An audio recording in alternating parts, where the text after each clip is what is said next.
पड़ोस में सब उसे तोमल कहकर बुलाते थे। उसका असली नाम किंसुक मजूमदार था, लेकिन मोहल्ले वालों के लिए वो नाम जैसे कहीं खोसा गया था। बचपन से ही खेलकूद में अव्वल और कदकाठी ऐसी कि हर कोई पलटकर देखे। खासकर मोहल्ले की लड़कियां तो मानो उसकी एक झलक के लिए रास्ते में रुक जाया करती थीं।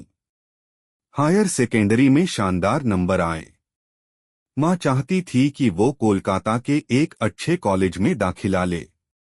मोहल्ले की दीवानी लड़कियों को पीछे छोड़कर वो चला गया नए शहर, नए सपनों की ओर। लेकिन कोलकाता की भीड़ में उसे वो जानी पहचानी नजरों की दीवानगी नहीं मिली। कॉलेज में पहले ही दिन से लड़कियां उसकी ओर आकर्षित होने लगीं। उन्हीं में से एक मैं थी, मौमिता। मेरी और किंसुक की दोस्ती बहुत जल्दी गहरी हो गई। हालांकि मेरा पहले से एक बॉयफ्रेंड राजीव था, लेकिन किंसुक के साथ बातों में एक अलग खुलापन था। उसकी बातों में गर्मजोशी थी और आंखों में एक सादगी भरी चमक। एक दिन कॉलेज की छुट्टी के दौरान मैंने उसे सिनेमा चलने का सुझाव दिया। उसने बिना झिझक हामी भर दी। दोपहर की गर्मी और शहर की भीड़ से दूर हम पास के एक शांत रेस्तरां में जा बैठे।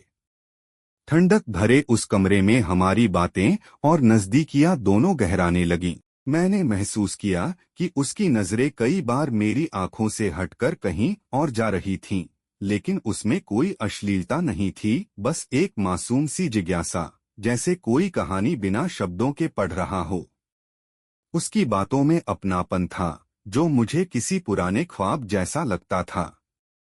मैंने धीरे से उसकी उंगलियों को छुआ और उसने बिना कुछ कहे मेरा हाथ थाम लिया।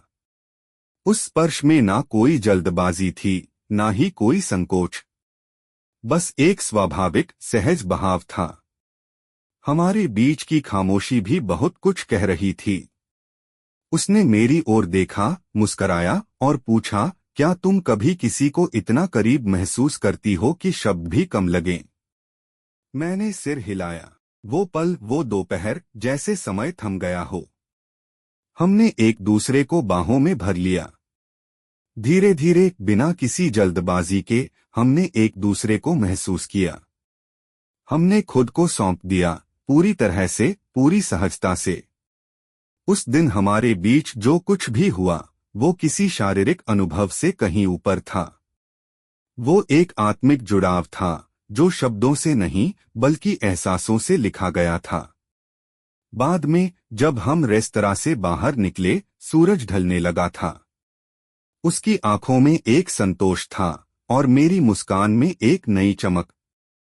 हम जानते थे कुछ बदल गया है, कुछ ऐसा जो वक्त से परे था और यादों में हमेशा के लिए दर्ज हो गया।